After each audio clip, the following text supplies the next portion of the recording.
Again,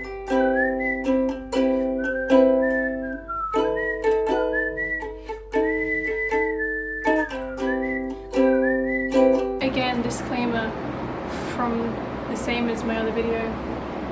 The fan is on and that's the loud noise in the background.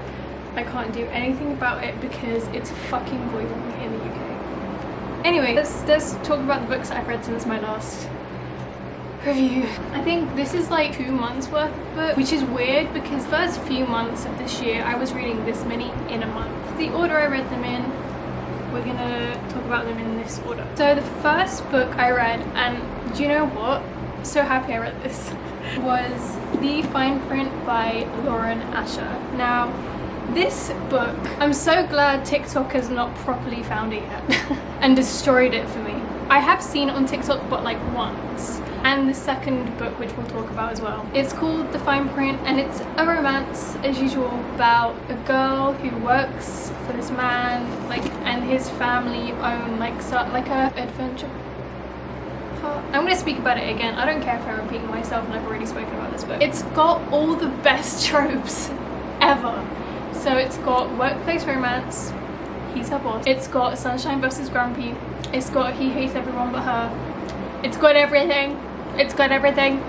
And I'm absolutely obsessed. And also the cover to this is so much better than the stupid fucking covers for books like Spanish Love Deception, which I didn't even hate, and those stupid books I fucking hate. Those romance covers are so ugly. Like the Love Hypothesis is the only one that I will accept characters on because the art style was so cute and it wasn't like a typical cover. The other one's Jail.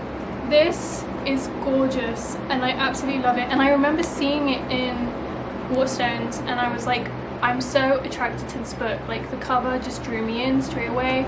The writing was good. It was a happy ending. I'm obsessed with it. But then I found out it's book 1, which means there is more. And the second one's already come out and it's in this pile. So we will speak about that as well. And I think there's gonna be a third one because there is a third brother. I literally gave this a 5 out of 5. I don't care, it was so good.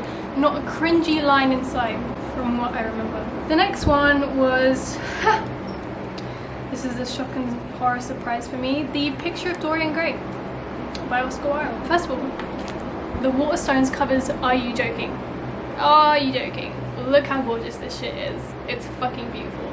Secondly, yes, we know on this channel I have berated classic books because they're all fucking shit. I haven't even read them and I know that they're bad because I've read some and it's just like boring. It's so boring, and I don't know if it's because my attention span is very short when I can't understand what I'm fucking reading, because how is it English? It's like old English and it's just like, I was not born then, so this is not for me. I am not the target audience, okay?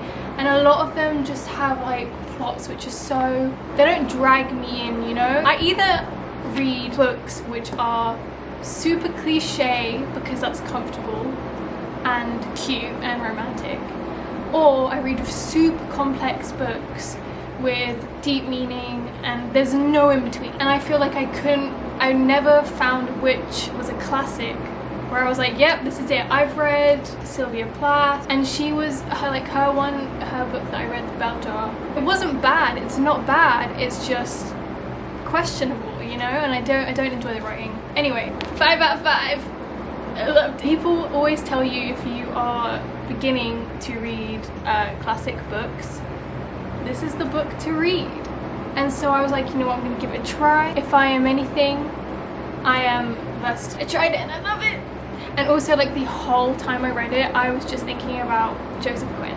Because you cannot tell me he cannot play Dorian Gray. He could play Dorian Gray. The plot of this book is so simple and interesting.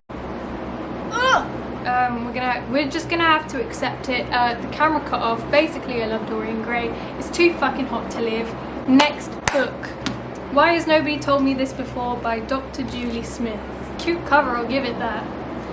Yeah, mixed feelings. I feel like every self-help book I read now is the same. I will stick by my word that the Matt Haig Stay Alive book is probably the best self-help book I've read. I think self-help books, the issue with them is that we've given them a lot of power in terms of this will cure you, this will help you, stigma kind of thing, whereas we should rename it and call it relatable books, because we're all depressed. Like, do you know what I mean? I don't know if that makes sense, but it was it was good, and it has like little things you can do in it, which I love. Interactive shit. I'm actually a fucking child, but I just feel like it's the same. The second best self-help book I've read is The Body Keeps the Score. That and Stay Alive are the best, because The Body Keeps the Score is all about how to get trauma out of your body physically, which no other book like this talks about. Stay Alive is the only self-help book I've read where it's like, I've actually attempted suicide, so this is my story and let me try to help you. You know, a lot of them are by doctors, which The Body Keeps the Score was as well, but his was just more in depth. But a lot of them are by doctors or scientists, and it's just like, I need someone who's actually wanted to die to help me out, and not want to die. You get me? Okay. Anyways, 3.5 out of 5. They're all the same these days, I don't know. Ah! Don't even talk to me. Terms and Conditions by Dorian Gray. Book 2 of the Fine Print series. It's not called that, but that's what I've called it. No, it's called the Dreamland Billionaire series, which I hate. Low-key billionaire, really. It was so good. Here's the thing, people don't like the first book, and I don't know why, because book 2 is the same. It's a different brother, a different woman, a different story, but it's the exact same premise. It's the exact same tropes. This one's a little bit longer, that's it. It's the same tropes, as in she works for him, they already know each other. That's the only difference. Like in the other one, they first meet, but this is like they already kind of know each other. Sunshine versus Grumpy, he hates everyone but her. It's literally the same tropes. So I don't know why so many people don't like the first one but like this one. They are the exact same to me. But because I love the first one, I absolutely love this one. I think because it's longer, it gives you a bit more of a, this is more slow burn. Like he has to really win her over. So maybe that's why. But to me, they're the exact same. And I love it, and I want number 3 right fucking now. Give it to me, Lauren Asher, give it to me. That sounded concerning. Oh my god! So my friend Mickey, if you haven't seen my vlog yet where I unpack these, sent me the rest of the Crave series by Tracy Wolff. So this is the 3rd book in the series. It has a little only at Target thing at the top, and I'm not American. Ah! So first of all, Americans, I have a question. Why the fuck are your books printed like this? Why is your paper like that? It's like recycled paper. The edges are rough. There's no softness to it. It's a weird print, you guys. It's weird to me, but anyways, look at it without. I love it without the cover as well, but the covers are also kind of legendary, so like I'm keeping it on. But I love it. I love this fucking series, and the 5th book is coming out where she's writing about a time period between book 1 and book 2, which I desperately want. And I don't usually care about shit like that, but I desperately want it. And when you read it, you will understand why it's so significant. But yeah, I cried reading all of these books because what the fuck, Tracy, you are hurting me and my feelings. And this is kind of a spoiler, so just skip the next minute if you haven't read the first 2 books, or this book even. But my heart was broken when she chose Hudson. And then I grew to love him just as much, and I understood it. And I'm hurt. Thing is like it's not a groundbreaking story, and it's not the best written series ever. Like in each book, there is at least one mistake in her writing, at least one. I can't remember them. I haven't noted them down because I'm not weird, but there's always a mistake in her books. So she's not like the most incredibly insane, beautiful writer ever. But the plot is like, this is my Harry Potter, okay? This is my Harry Potter, minus the problematic fucking author. Okay, so kind of, it's much better, thank you. okay? I'm a fucking nerd for this shit, okay? I can't even talk about it. I'm getting flustered. Anyways, all her books to me are like a 4.5 out of 5. The first one, low-key, was the best, but I feel that way about every series because it's like I get attached to that one first, so it always holds a soft spot in my heart. But 4.5 out of 5, fucking loved it. And I read the fourth one, which is Coven, which sounds like COVID, unless I'm pronouncing it completely wrong. Again, love the cover. Love it when you take it, you can't see it. Love it when you take it off. It's the same shit, pretty much. But again, Americans, what is with the rough paper? I don't get it. Is it sustainable? Like, is this recycled paper? Because that's so cool if it is. If not, and this is just how you print it, what the fuck? I'm confused. And I've seen Americans say how British books are like printed better. And I agree with you, because what the fuck? Like, seriously.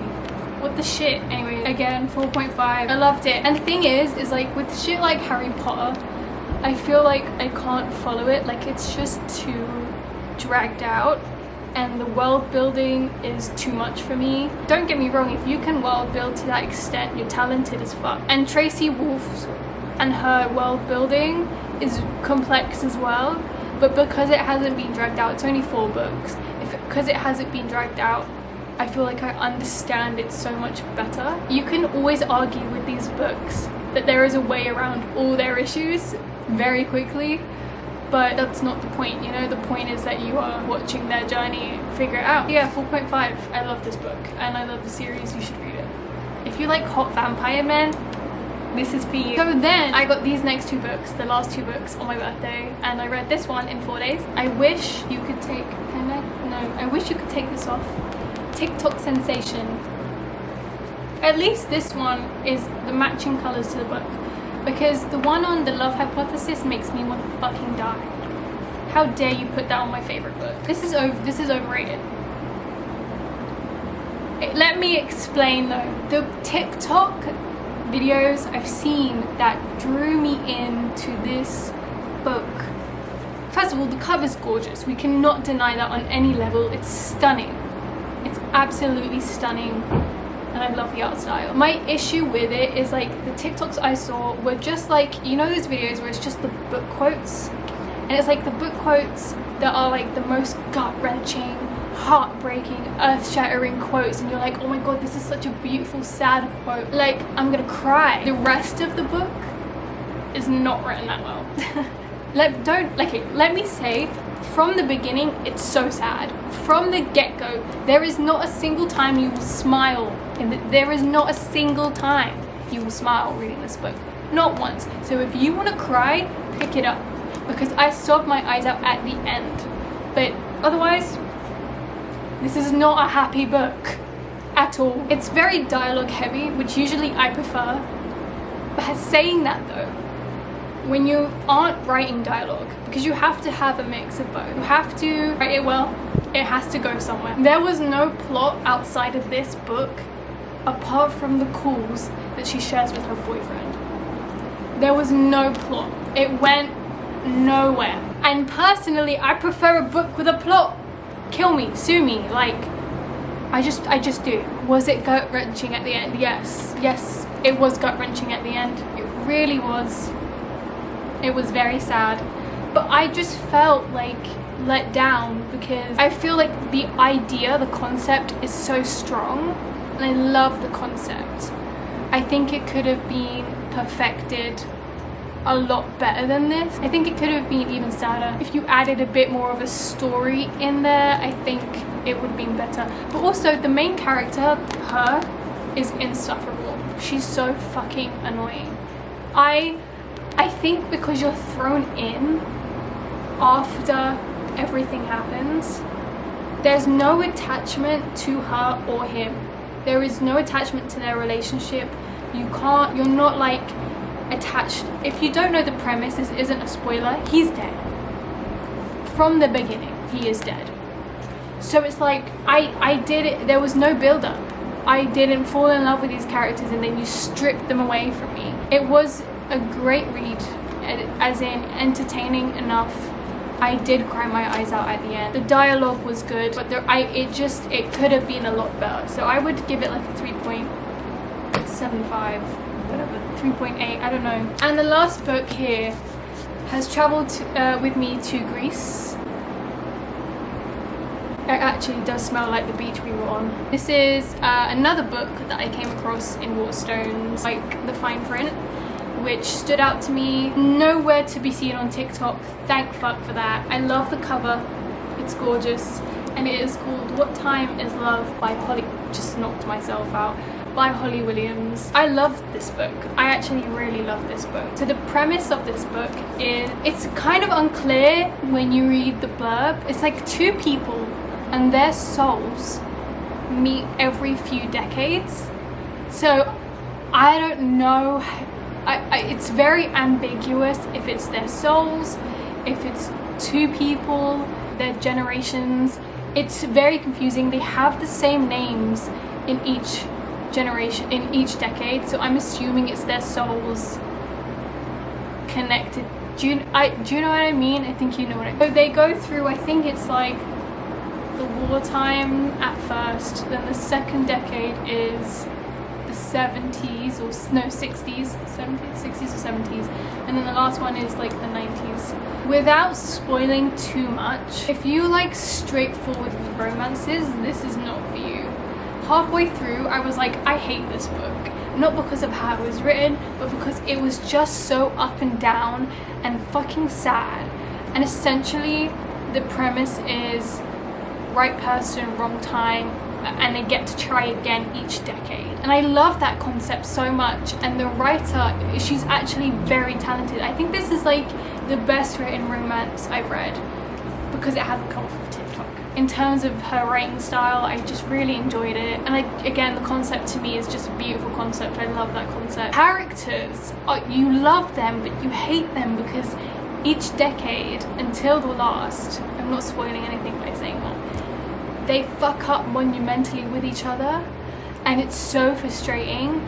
And then the last decade, I won't say much because it's also not clear, but it seems like they get a happy ending. I don't know if it's a happy ending, but I think you kind of get to assume that they've got some sort of happy ending.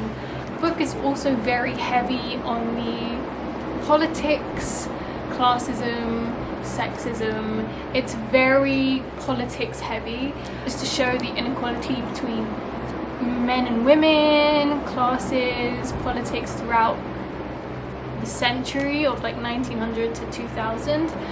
And it's very interesting. I've never read a book with that as like a subplot or like a second main plot, so I appreciate that. If someone had told me that, I don't think I would have picked it up, just because usually with a romance, I just want to enjoy it, like a chick flick. You're not looking for something too deep, but you're looking for something to enjoy. And I definitely still got that out of this, despite the deepness to it. The only deep love book I can read is Call Me By Your Name, and it hurts me every time. So it says, like, it literally says on the front, what if you met the right person at the wrong time? And hence the fucking title is What Time Is Love. So it was a better ending than I assumed, because literally up until the last page, you think these people are fucking doomed. Why do they keep putting themselves through it? And then at the end you're like, oh, alright.